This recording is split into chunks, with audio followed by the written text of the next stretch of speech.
Hello बच्चों, welcome back to my channel maths magic. बच्चों में शशि। बच्चों, आज के इस वीडियो में हम करेंगे जो 17 और 18 अगस्त को एग्जाम हुआ था आरआरबी ग्रुप डी का। तो उसमें जो कुछ बच्चों से मिलकर मैंने मैथ्स का क्वेश्चन इकट्ठा किया है, तो उन्हीं क्वेश्चन का आज हम लोग करेंगे एनालिसिस। ठीक है। तो आज का जो पहला क्वेश्चन जो मिला है बच्चों से वो है एक नंबर सिस्टम क्वेश्चन है। वो क्या है कि 100 और 200 के बीच में ऐसी जितनी संख्याएं जो कि 13 से विभाज्य है उनका निकालना है औसत। ठीक है। तो औसत निकालना है तो पहले आपको नंबर सब चाहिए जिसका औसत निकालना है। तो नंबर क्या है इसमें, 100 और 200 के बीच में सभी नंबर जो कि 13 से डिवाइड हो, मतलब विभाज्य हो। तो वो नंबर क्या क्या होंगे, देखिए। 100 से बड़ा नंबर, जस्ट बड़ा, वो होगा 104। ठीक है। इससे बड़ा क्या होगा, इसमें 13 ऐड कर दोगे तो आ जाएगा नेक्स्ट नंबर, तो 117 एंड सो वन, ऐसे आता चला जाएगा। अब लास्ट में क्या होगा, जो 200 से बड़ा ना हो उससे छोटा वाला नंबर, तो वो आएगा नंबर 195। ये नंबर भी आपका 13 डिवाइड है, मतलब इसमें जितने भी नंबर आएंगे इस टाइप के 104, 117, इसमें फिर 13 जोड़ोगे तो नेक्स्ट नंबर आ जाएगा। इस तरह करते करते लास्ट में क्या होगा, 195। तो ऐसा ये जो सीरीज बनागा वो क्या होगा, हर दोनों नंबर के दो नंबर के बीच में जो गैपिंग होगा वो बराबर होगा। वो कितना होगा, 13 होगा। ठीक है। तो ऐसे सीरीज को हम लोग बोलते हैं समांतर श्रेणी, मतलब अर्थमेटिक प्रोग्रेशन। ठीक है। तो जब ऐसा सीरीज दिया हो, जब हर दो नंबर के बीच की जो गैपिंग मतलब डिफरेंस बराबर अगर होता है, तो अरे उन सभी नंबरों का निकालना हो एवरेज, मतलब औसत निकालना हो, तो एकदम सिंपल तरीका है। इसका एवरेज क्या हो जाएगा, मतलब आपको जब पता है सीरीज, कौन सा सीरीज, अर्थमेटिक प्रोग्रेशन मतलब समांतर श्रेणी, तो एवरेज क्या होगा, फर्स्ट एंड लास्ट नंबर का जोड़ दीजिए और उसको 2 से डिवाइड कर दीजिए, तो 104 प्लस 195/2 करोगे, यही आपका आंसर हो जाएगा। तो कितना आ गया ये देखिए, 299/2, इसको डिवाइड कर लो तो 149.5, ये इसका आंसर हो जाएगा। मतलब 100 और 200 के बीच में ऐसी संख्याएं जो कि 13 से विभाज्य होंगी, उसका औसत क्या आएगा, 149.5। क्लियर। देखो बच्चों, आज का जो दूसरा क्वेश्चन है जो कि एक लड़कों से मिला हमें, तो ये क्वेश्चन एक आपका ज्योमेट्री क्वेश्चन था। उसमें इस टाइप का फिगर दिया हुआ था जहाँ पे ये 7x लिखा है, इस एंगल का नाम 2x है, तो x वैल्यू फाइंड करना है। तो ये जो फिगर आपको दिख रहा है इसमें क्या है कि एक क्वाड्रिलेटरल है जिसके चारों वर्टेक्स एक सर्किल पर है। ठीक है। तो ऐसे क्वाड्रिलेटर को क्या बोलते हैं, साइक्लिक क्वाड्रिलेटर या चक्री चतुर्भुज। ठीक है। तो साइक्लिक क्वाड्रिलेटर का जो प्रॉपर्टी होता है क्या होता है, जब प्रॉपर्टी आपको पता होगा तभी आप ऐसे क्वेश्चन को सॉल्व कर पाओगे। ठीक है। तो जैसे मान लो कि आपका एक कोई सर्किल है और ये आपका कोई साइक्लिक क्वाड्रिलेटरल है। ठीक है। ये तभी कहलाएगा साइक्लिक क्वाड्रिलेटर जब क्वाड्रिलेटर के चारों वर्टेक्स जो हो सर्किल के सरकमफेरेंस पर हो, तभी कहलाएगा। अगर मान लो कहीं अंदर है चाहे बाहर है, तब वो आपका साइक्लिक क्वाड्रिलेटर नहीं कहलाएगा। बात समझ में आ गई। तो इसका प्रॉपर्टी क्या होता है, जब साइक्लिक क्वाड्रिलेटर अगर है तो इसका आमने सामने वाली जो कोण का जो सम होगा वो 180 होगा, मतलब इसका सम 180 होगा। सिमिलरली इसी तरह से इसका और इसका सम क्या होगा, 180 होगा। मतलब अगर इसको ए माने, इसको बी माने, इसको सी माने, इसको डी माना जाए, तो ए प्लस सी की वैल्यू क्या होगी, 180, और बी प्लस डी का वैल्यू भी होगा 180। एक प्रॉपर्टी तो ये हो गया। इसी तरह मान लो इस एंगल, इस साइड को इधर बढ़ा दें, तो ये जो बाहरी एंगल बनेगा इसका वैल्यू क्या होगा, इसका वैल्यू मान लो ये थीटा अगर है तो इसका वैल्यू क्या होगा, इसके अंतःकोण के सामने वाला, मतलब इसके बराबर हो जाएगा। मतलब ये थीटा जो है इसके बराबर होगा। अगर मान लो हम इधर बढ़ाएं ऐसे, तो ये मान लो अल्फ़ा है, तो इस अल्फ़ा का वैल्यू क्या है, इसके अंदर वाला जो एंगल होगा उसके सामने एंगल ये, मतलब ये इसके अल्फ़ा के बराबर हो जाएगा। बात समझ में आ गई। तो यही दो प्रॉपर्टीज आपको इसी टाइप क्वेश्चन पूछता है। तो यहाँ पे जो पूछा है कि 7x और प्लस 2x इस तरह दिया हुआ है, मतलब इन दोनों एंगल का सम कितना होना चाहिए, इस प्रॉपर्टी से 180 होना चाहिए। तो 180 जब होगा तो क्या हो जाएगा, ये 7x plus 2x is equal to 180। तो इसको सॉल्व करके आपको x निकाल लेना है। एकदम सिंपल क्वेश्चन है। तो x is equal to 180/9, that is x is equal to 20 degree, ये आंसर हो जाएगा। ठीक है। बात समझ में आ गया। तो इसमें ऐसे पूछा है, आपका क्वेश्चन ऐसे पूछ सकता है। मान लो इसमें ये वाला कोई एंगल दिया हो, तब मान लो यहाँ एंगल कुछ दिया हो, इसका वैल्यू पूछे तो इसका वैल्यू किसके इक्वल होगा, इसके बराबर होगा। तो ऐसा क्वेश्चन भी पूछ सकता है। ठीक है। लेकिन फिलहाल जो इस तरह क्वेश्चन पूछा है, तो इस क्वेश्चन के लिए आपका x का वैल्यू क्या हो जाएगा, 20 डिग्री। क्लियर। देखो बच्चों, एक क्वेश्चन हमको मिला जो कि ज्योमेट्री से था, उसमें ये फिगर बना हुआ था और इस वाले एंगल की वैल्यू पूछ रहा है, जबकि ये 70 दिया है और ये वाला एंगल दिया है 50 डिग्री दिया हुआ है। तो इसको देखो समझने क्या करना होगा। मान लो कि आपका कोई एक ट्रायंगल इस तरह से है, सपोज करो ये मान लो ए है, ये बी है, ये सी है और ये डी मान लेते हैं। तो इसका ये जो बाहरी एंगल जो है इसका वैल्यू क्या होगा, इन दोनों के सम के बराबर होगा। अगर इसको थीटा मान लेते हैं तो थीटा की वैल्यू क्या हो जाएगी, angle A plus angle B के बराबर होगा। एक तरीका तो ये हुआ, और एक तरीका होगा कि किसी भी ट्रायंगल का तीनों एंगल का सम कितना होता है, 180 होता है। तो जब ये वाला एंगल हमको दिया है 70 और ये दिया है 50, तो ये वाला एंगल निकाल सकते हैं। This plus this plus this कितना आएगा, 180 आएगा। तो इन दोनों का सम कितना, 120 है। तो ये वाला वैल्यू कितना आ जाएगा, 60 आ जाएगा। ठीक है। अब ये जो BCD लाइन है वो स्ट्रेट लाइन है, और स्ट्रेट लाइन पे कोई भी एंगल बनता है तो वो होता है 180, मतलब इसका और इसका सम कितना हो जाएगा, 180। तो जब ये तुमको पता है तो ये कितना आ जाएगा, 120 आ जाएगा। एक तरीका ये हुआ। अब इसमें रखो, अगर इस फॉर्मूले से निकालना चाहते हो तो एंगल ये कितना दिया है, एंगल ये 70 दिया हुआ है और एंगल बी दिया है 50, इसमें वैल्यू पुट करके भी निकाल सकते हो, तो ऐसे भी निकल जाएगा। मतलब इसका वैल्यू क्या आ जाएगा, इसका वैल्यू आ जाएगा 120 डिग्री।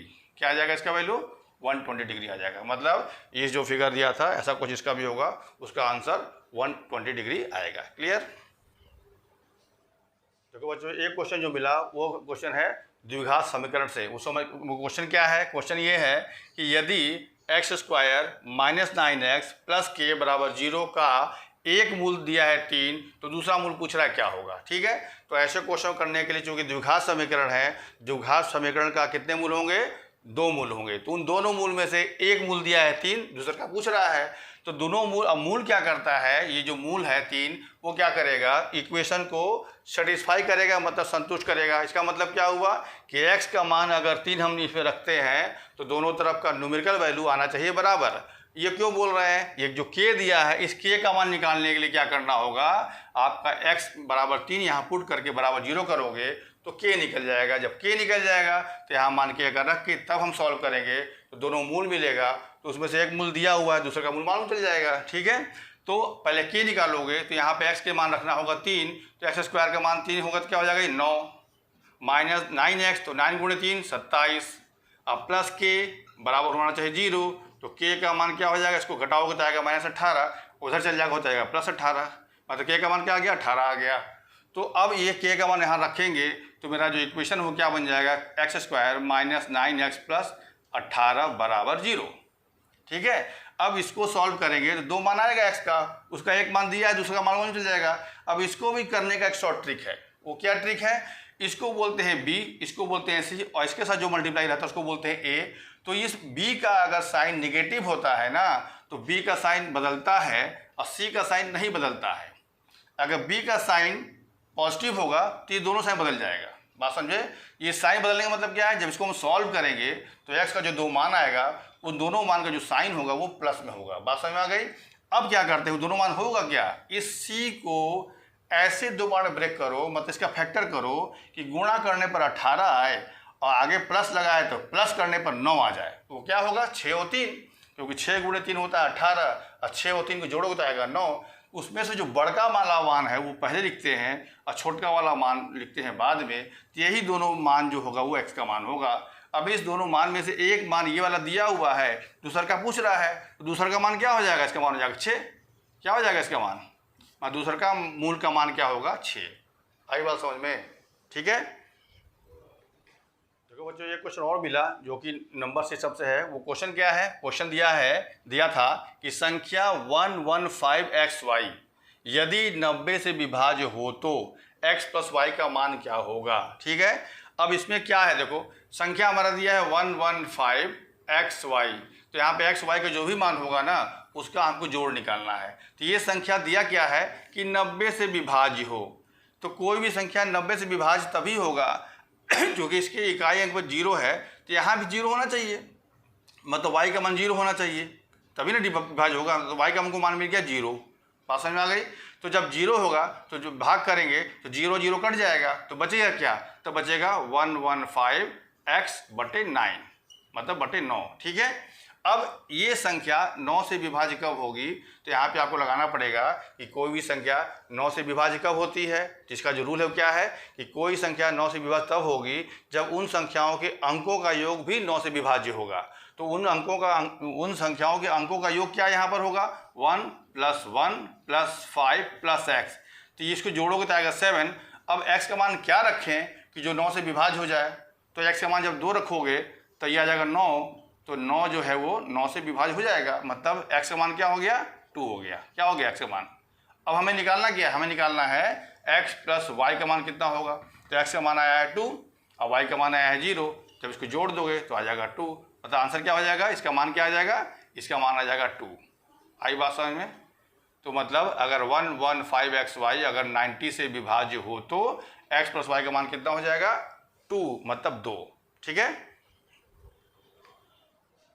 देखो बच्चों, एक क्वेश्चन जो था वो था प्रॉफिट एंड लॉस से, मतलब लाभ हानि से था। क्वेश्चन ये था कि 1 रुपये में 10 वस्तु खरीदा और 1 रुपये में 8 वस्तु बेच दिया, तो उसको लाभ हुआ क्या हानि हुआ तो कितना % हुआ, ये बताना था। ठीक है। तो ऐसे क्वेश्चन में क्या होता है कि हमको अगर इक्वल सामान का, मतलब इक्वल आर्टिकल का हमें कॉस्ट प्राइस और सेलिंग प्राइस पता होगा, तभी हम पता कर सकते हैं कि लाभ हुआ कि हानि हुआ। ठीक है। तो आपको क्या करना होगा, यहाँ पर इक्वल आइटम का पहले आपको CP मतलब कॉस्ट प्राइस मतलब क्रय मूल्य, और इक्वल आइटम का SP मतलब सेलिंग प्राइस मतलब विक्रय मूल्य निकालना होगा। तो यहाँ क्या दिया है कि 1 रुपये में 10 वस्तु बेचा, मतलब कॉस्ट प्राइस ऑफ 10 आर्टिकल, वस्तु मतलब आर्टिकल इज इक्वल टू ₹1, ये था। तो कॉस्ट प्राइस ऑफ 1 आर्टिकल क्या हो जाएगा, 1/10। ठीक है। दूसरा चीज क्या दिया था, SP मतलब बेचा क्या मतलब SP of 8 article is equal to ₹1। तो SP ऑफ 1 आर्टिकल क्या हो जाएगा, 1/8। अब इसमें से कैसे पता करोगे हानि हुआ कि लाभ हुआ? लाभ कब होता है, लाभ तब होगा जब सेलिंग प्राइस कॉस्ट प्राइस से ज़्यादा होगा, तब लाभ होगा। हानि कब होगा, जब सेलिंग प्राइस कॉस्ट प्राइस से कम होगा तो आपका हानि हो जाएगा। ठीक है। तो 1/8 और 1/10 में कौन ज़्यादा है, 1/8 ज़्यादा है। ठीक है। तो 1/8 जब ज़्यादा है, इसका मतलब सेलिंग प्राइस आपका ज़्यादा है कॉस्ट प्राइस से, इसका मतलब लाभ हुआ। तो लाभ कितना होगा, तो प्रॉफिट P मतलब प्रॉफिट क्या होता है, SP माइनस CP। अब ये ध्यान रखना है कि SP और CP इक्वल आइटम का मतलब इक्वल आर्टिकल का होना चाहिए।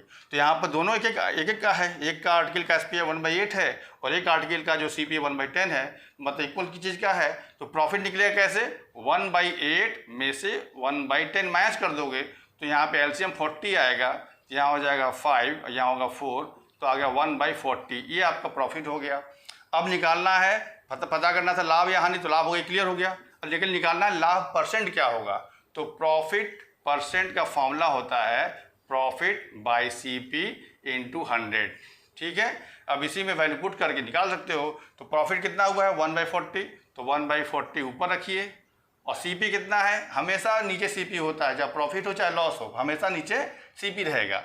अब प्रॉफिट CP कितना है 1/10 है, तो 1/10 रखिए यहाँ पे, इंटू 100 कर दीजिए, और इसी को सॉल्व कीजिए तो क्या हो जाएगा, 10 ऊपर चल जाएगा, तो 10/40 इंटू 100, ये कट गया इससे, तो ये आएगा 25%।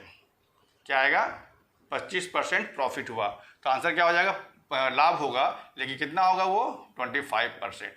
बात समझ में आ गई। तो इस क्वेश्चन का आंसर क्या हुआ, 25% प्रॉफिट मतलब लाभ हुआ। देखो बच्चों, एक क्वेश्चन जो मिला हमको वो मिला था ट्रिग्नोमेट्री से। तो ट्रिग्नोमेट्री में जो क्वेश्चन पूछा था वो क्या पूछा था, यदि tan 9a बराबर cot 5a माइनस 50 दिया है तो sin 3a का मान क्या होगा। ठीक है।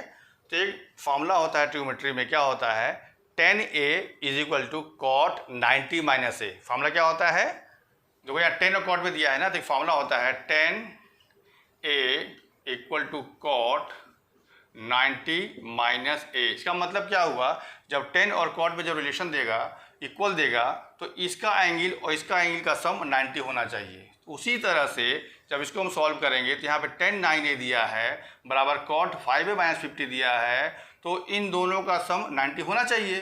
तो ऐसा करने से हमको a मिल जाएगा, फिर a का वैल्यू यहाँ पुट करेंगे तो हमको साइन मिल जाएगा। तो इसके हिसाब से क्या आएगा, 9a प्लस 5a माइनस 50 की वैल्यू 90 होना चाहिए।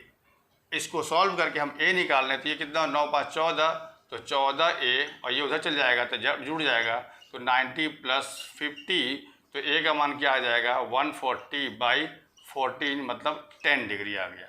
अब हमें निकालना क्या है, हमें निकालना है sin 3a का मान निकालना है। तो sin 3a का मान क्या हो जाएगा, a का मान रख दो, a का मान कितना 10 आया है, तो 3a का मान 30 हो जाएगा। अब sin 30 का मान सब लोग जानता है, क्या होता है भैया 1/2। क्या आंसर हो जाएगा इसका 1/2। तो इसका मान क्या आ जाएगा 1/2। मतलब जब tan 9a बराबर cot 5a माइनस 50 है तो sin 3 का मान कितना आएगा 1/2 आएगा। ठीक है, देखिए बच्चों एक क्वेश्चन मिला है मेंसुरेशन से, जो कि सिलेंडर से था। सिलेंडर का वॉल्यूम पूछ रहा है। क्या दिया था? सिलेंडर दिया था जिसका बेस का रेडियस दिया था 7 सेंटीमीटर, उसका जो वर्टिकल हाइट दिया था वो 6 सेंटीमीटर। तो वॉल्यूम पूछ रहा है। तो सिंपल है एक फॉर्मूला इसका। वॉल्यूम ऑफ सिलेंडर होता क्या है? वॉल्यूम का जो फॉर्मूला होता है किसका? सिलेंडर का, वो क्या होता है? πr²h। इसी में वैल्यू पुट के कब सॉल्व करना है। पाई का मान कितना होता है? 22/7। आर आपका दिया है 7, तो 7 का स्क्वायर क्या हो जाएगा? तो 7 × 7, 2 बार लिख दीजिए इसको, है ना। और हाइट दिया है 6 सेंटीमीटर, ये 7 कट जाएगा।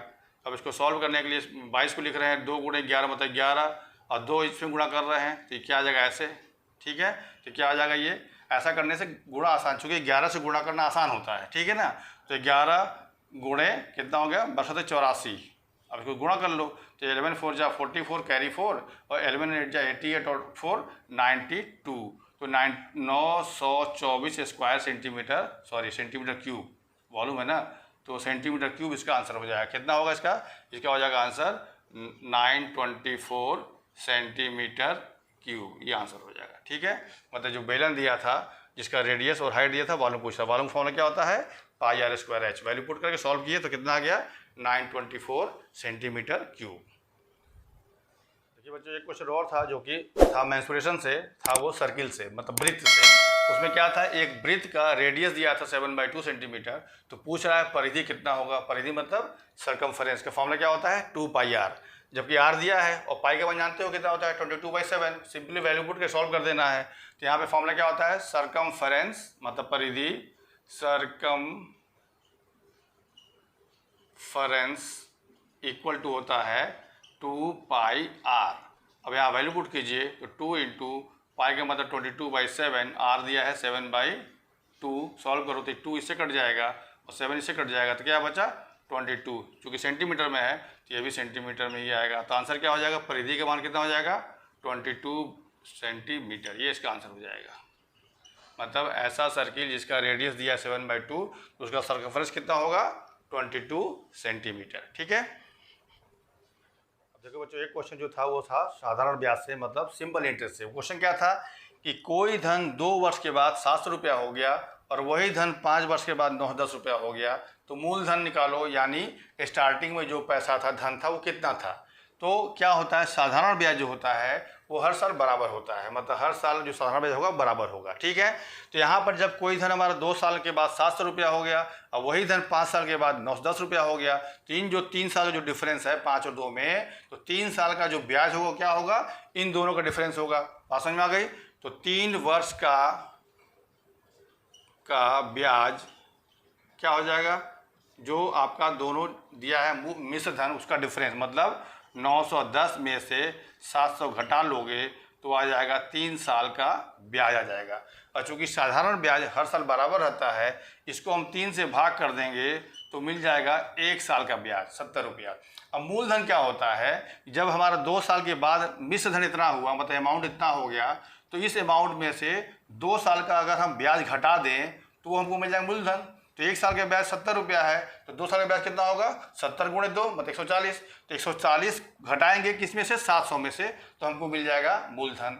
अब इसी तरह से अगर हम 5 साल का ब्याज निकाल लें और इसमें से घटाएंगे तब भी मिल जाएगा। तो आसान हमारा 2 साल वाला है, तो इसी काम करो। तो मूलधन मतलब P बराबर क्या हो जाएगा? जो 2 साल के बाद मेरा जो मिश्र धन था, मतलब अमाउंट था, उसमें से हम 2 साल का इंटरेस्ट, मतलब इसका दूना कर दें, चूँकि 1 साल का इंटरेस्ट ये 2 साल का इंटरेस्ट घटाएंगे, मतलब 140 घटा देंगे, तो ये जो हो जाएगा, ये हो जाएगा 560 रुपया।